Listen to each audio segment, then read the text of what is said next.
The National Weather Service in League City has issued a severe thunderstorm warning for north central Grimes County in southeastern Texas, southwestern Houston County in southeastern Texas, Madison County in southeastern Texas, west central Walker County in southeastern Texas, until 9 p.m. Central Daylight Time.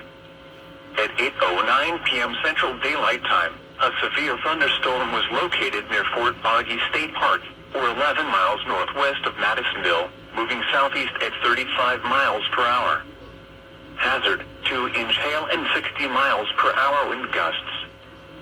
Source, radar indicated. Impact, people and animals outdoors will be injured. Expect hail damage to roofs, siding, windows, and vehicles. Expect wind damage to roofs, siding, and trees. Locations impacted include Madisonville, Austonio, Lovelady, Vegas, Normangee, and North Zulch.